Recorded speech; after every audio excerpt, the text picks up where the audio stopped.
बिस्मिल्लाहिर्रहमानिर्रहीम। अस्सलाम वालेकुम। कल से जो सूरत हाल क्रिएट हुई है, इमरान खान साहब का बयान, उस पर ISPR का रद्द-ए-अमल, फिर उस पर श्री मज़ारी साहिबा और असद उमर साहब का रद्द-ए-अमल, तो उससे चीज़ें जो हैं वो अभी तक तो जो है वो ख़राब ही हो रही हैं, चीज़ें को संभलती हुई नज़र नहीं आ रही। मैं आपको पहले सारी वो चीज़ बता देता हूँ, क्योंकि इमरान खान साहब का खिताब तो मेरा नहीं ख्याल किसी ने ना सुनाओ, जो इस वक्त आप में से जो भी मुझे सुन रहा है, क्योंकि इमरान खान साहब का खिताब बहुत अहम था, जो उनके ऊपर कातलाना हमला हुआ, उसके रद्द-ए-अमल में इमरान खान साहब ने जो स्पीच की वो पूरे पाकिस्तान में देखी गई। लोगों ने उसको सुना, देखा कि इमरान खान क्या कहते हैं, और उसमें जो मेन बात थी वो यही थी कि इमरान खान ने कहा कि ये पहले से साजिश तैयार थी, और उन्होंने 3 लोगों के नाम लिए और उन्होंने कहा कि इन 3 को ओहदों से हटाया जाए और इन 3 के ख़िलाफ़ कार्रवाई की जाए।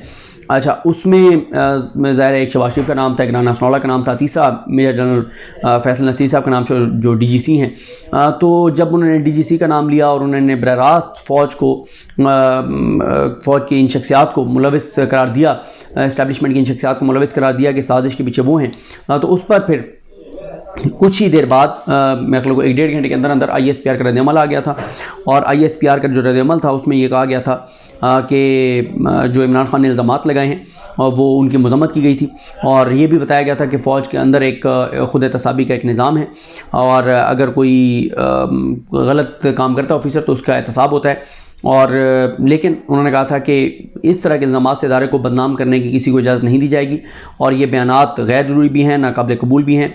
और उन्होंने हुकूमत से ये कहा था ISPR ने कि वो बग़ैर सबूतों के जो फ़ौज के अफसरान के ऊपर इल्ज़ामात लगाए जा रहे हैं, जो उनको बदनाम किया जा रहा है, इस पर तहकीकात करे, और फ़जूल जो है वो इल्ज़ामात लगाने वाले जो अपने ज़ाती मकासद के लिए, मफाद के लिए अगर कोई फ़जूल इल्ज़ामात लगा रहा है तो उनके ख़िलाफ़ कार्रवाई की जाए।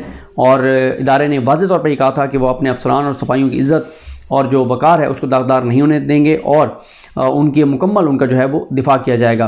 साथ ये भी कहा गया था कि फ़ौज का जो एक सिस्टम है उसके ऊपर जो है इदारा फ़ख्र करता है, और जो मैंने आपको बताया कि एक जो उन्होंने कहा कि हमारा नज़्म ज़ब्त है, वो तमाम लोग जो फोर्सेस में हैं वो उसको फॉलो करते हैं और कोई इस तरह से गैर कानूनी इक़दामात नहीं कर सकता।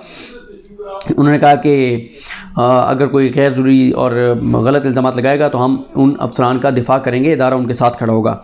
और साथ ही मैंने आपको बताया था कि हुकूमत को कहा गया था कि वो तहकीकात भी करे और जो बदनामी का सबब बन रहे हैं फ़ौज के, उनके ख़िलाफ़ कार्रवाई भी करें।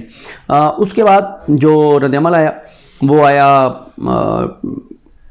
असद उमर साहब का। पहले असद उमर साहब ने कहा कि अगर DGISPR सुनना चाहते हैं कि शुदा और इदारों की तौहीन क्या है और कैसे होती है, तो हम मदद कर देते हैं, हम मदद किए देते हैं। DGISPR मौजूदा वज़ीर दिफा की कौमी असम्बली में मशहूर ज़मानत तकरीर समात फरमाएँ। ये वज़ीर ऐवान में खड़े होकर बरमला कहता है कि इदारों ने अवाम की हड्डियों से गोश्त तक नोच लिया है और उतार लिया है। फिर असद उमर साहब की जानिब से कहा गया कि ISPR के कल के बयान ने इमरान खान के ख़िलाफ़ बेबुनियाद इल्ज़ामात आयद किए हैं। इमरान खान ने कभी इदारों के ख़िलाफ़ बात नहीं की, बल्कि दर हकीकत इमरान खान ने हमेशा इदारों की मजबूती की ज़रूरत पर आवाज़ उठाई है। अफराद पर तनकीद को हरगिज़ इदारों पर तनकीद का रंग ना दिया जाए। ISPR बताए, अगर इदारों का कोई शख्स कोई गलत काम नहीं करता तो कोर्ट मार्शल क्यों किए जाते हैं? माजी में तो जनरल ऑफिसर तक का कोर्ट मार्शल किया गया। अगर इदारों के अफराद ऐसे काम करते हैं जिससे कोर्ट मार्शल के हकदार ठहरते हैं तो इनफरादी हैसियत में उन पर तनकीद क्यों मुमकिन नहीं? असद उमर साहब कह रहे हैं कि हम अगर तनकीद कर रहे हैं तो कुछ इंडिविजुअल्स के ऊपर कर रहे हैं, फ़ौज पे बतौर इदारा नहीं कर रहे। अफराद पर तनकीद को इदारों पर तनकीद का रंग देने की हर कोशिश को मुस्तरद करते हैं। एहलकारों की जानिब से कौमी दिफा के लिए जानों के नजराने पेश करने पर इदारा मोहब्बत और एहतराम का हकदार है, यानी जो शहीद होते हैं उनके मुल्क के दिफा के लिए, उस पर जो फ़ौज का इदारा है वो मोहब्बत और एहतराम का जो है वो हकदार है। ज़रूरी नहीं कि इदारे का हर एक शख्स भी उसी एहतराम और मोहब्बत का हकदार हो। अगर DGISPR सुनना चाहते हैं कि फ़ौज और इदारों की तौहीन क्या है और कैसे होती है, तो वो फिर वही बयान जो मैं आपको बता चुका हूँ।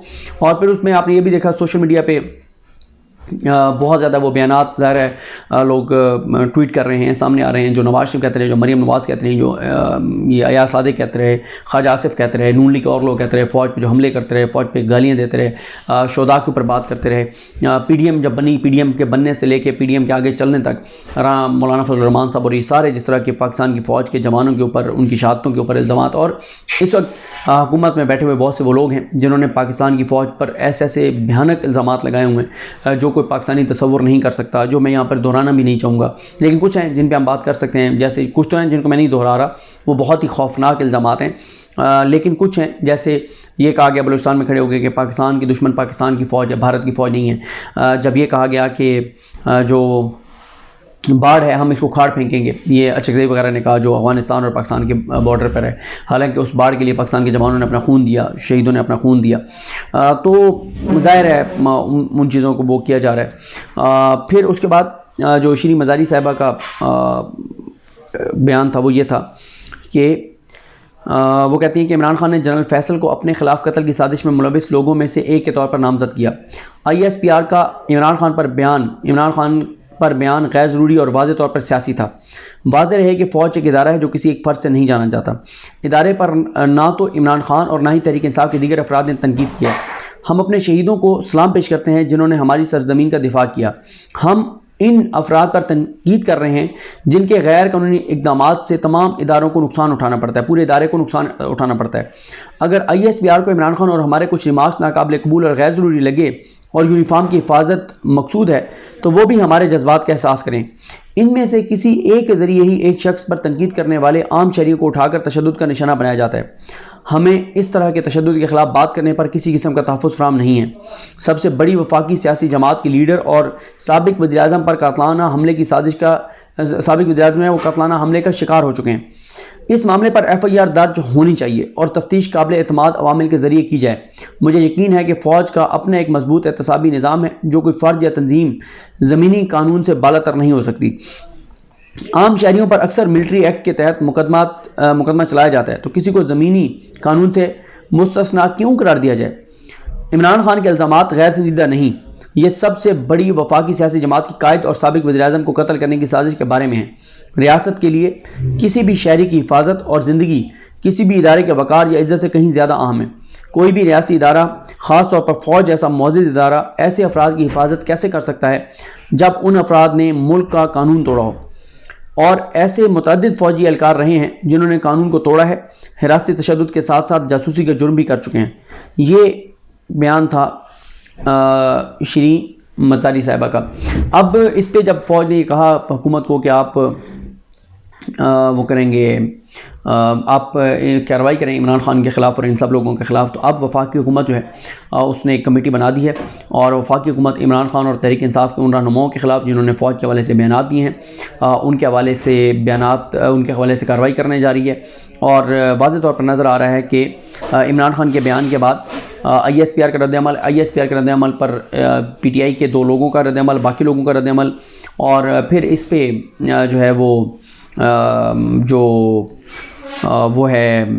वो जो बयान है इनका क्या कहते हैं, ये जो आज़म स्वाति वाला मामला है उसने हालात मज़ीद कशीदा कर दिए हैं। उस पर हम नेक्स्ट वीडियो में बात करेंगे। तो ये मैंने आपके सामने रखा कि ISPR का क्या बयान था और इनका जो बयान है वो क्या है, जो असद उमर साहब और शिरीन मज़ारी का। तो चीज़ें देखें किस तरफ जाती हैं। मुझे अपने दुआ में याद रखें। अल्लाह हम सब का हामी नासरो। अल्लाह हाफ़िज़।